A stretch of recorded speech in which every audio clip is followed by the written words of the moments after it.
sorry. After the Second World War, we lived in an era of socialism and social movement and even communism, if you want to call it that. But do you think Iran, do you think that we live in an era that kind of revolutionary, do we have the revolutionary air or atmosphere internationally, and could Iran act so independently from that air or the era that could just go ahead and have its revolution again in less than 3 decades? You know, this is a question everybody puts it forward. What is revolution? People are so fed up of the way they are oppressed. They're so fed up of working and not to bring any money home and leave their standard of living according to what they see on radio and TVs and internet. So it can be adjusted. So it's not up to me. It's an academic way of thinking that these people need to adjust. How about USA? How about Western government? Would they allow them having revolution? It's not like that. Somebody comes and smack you. What would you do? Your real reaction is to smack back. The academies would not think the same way as I do or people do. The academies close all these areas. But in reality, people are smacked. And when they are smacked, what do? Your daughter, I'm going to talk about Frouk. I know Frouk from a long time. Frouk was a political prisoner. She was in prison. She was held in a square, 1 meter by half a meter. She had to sit like this.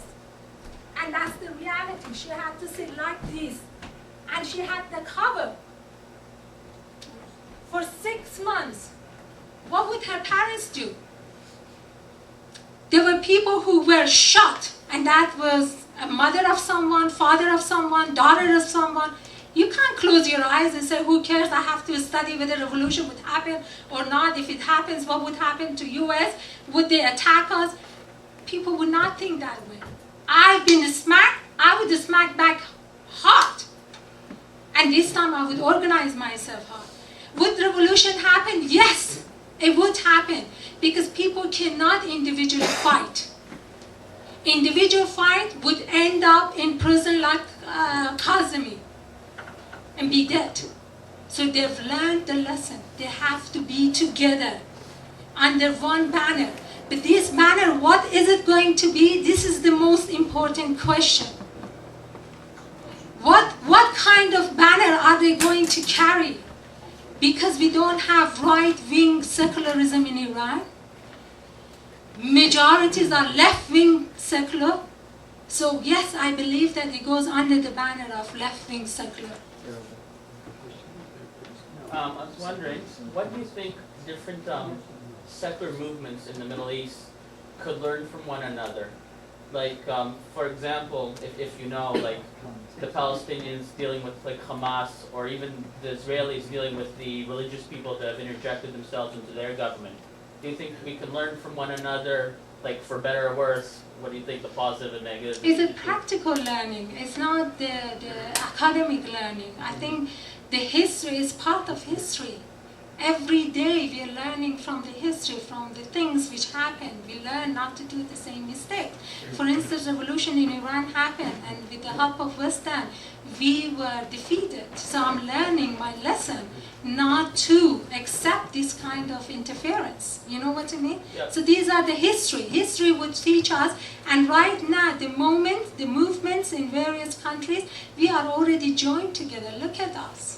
But I mean, do you have hopes, like, for example, in Palestine, that secularism will triumph there, and also that secularism will triumph? Of course, I said that secularism would start from Iran and would influence, I should say, in a positive way, 100% the whole Middle East. It would be exactly the same way the Paris Revolution happened. It would be the same. No mullah would be able to leave. It's not up to us. I'm against execution. But then you cannot even tell people, don't execute, don't kill. A person who lost 4 children, do you think they will listen to me? This mullah killed my son and killed my daughter and killed my son-in-law. They would go after that mullah and kill him before I come to power and say, don't. You know what I mean? And I'm against capital punishment, I'm against executions. But when revolution happens, people get, blind for these type of things. They go after anyone who did any harm to humanity. I know everybody's tired. I'm trying to wrap it. Yes, madam, you came from the grassroots level of Iran. You have lots of experience through your life. And would you support, and you know that how hard it is to turn this government by the people. So would you support the way Americans and British, they bombed and occupied Iraq and they liberated the Iraqi people? Would you support this Bush American government Of course not. to occupy and liberate those secular people and reinstate a Of secular course government? not. Of course not. Interference of any government into business of any other government is not accepted. But interference of individuals and the parties and organizations to help other organizations to get rid of Sharia court in Canada, get rid of Islamic regime in Iran should be obvious. But the government, no. No way. It's not accepted. That's why we believe in third camp. Third camp means us. Third camp means people. We believe in people, and we believe that we have to build up a third camp against Western aggression and against the Islamic oppression. And we are the third camp. Can I follow that answer up with a quick question? I spoke with Mariam Namazi. I'm sure you're familiar Yes, with of Mariam. course. And she has founded in England now the Council for Ex-Muslims. Is there any plans to do the same sort of thing? No, there? I'm against it. And I love Mariam Namazi. She is one of my good friends. But I'm against it. The reason I'm against it is not because I believe that there are lots of movements for secularism. For ex-Muslim, you have to be a Muslim first and then become ex-Muslim. For me, who was born in a secular family, I can never become a member of ex-Muslim. Because I was a secular family, my dad, my mother, my grandmother never practiced Islam. And I was born in an Islamic, by birth I'm Muslim. Homa, by birth, is Muslim. But none of my relatives. In fact, in my TVO, I said it too, I come from Ahvaz, a city of National Iranian Oil Company. I have never seen my neighbors, and that's not exaggeration, that's the true reality of my 25 years living in Iran before I returned back to Iran after the revolution. I have never seen my neighbors, my uncles, my aunties, anyone pray. I have never seen that. In fact, I've seen going to the club and dance, going to swimming pool and swim, but I have never seen anyone pray.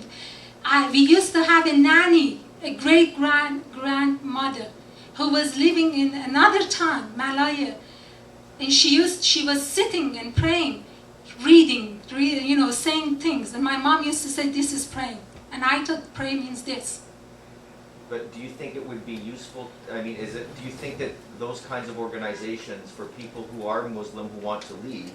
Yeah, of course, it's useful for them, yeah. But the reason I said I'm against it, why should we gather people in those type of organization? Why not having a center of secularism?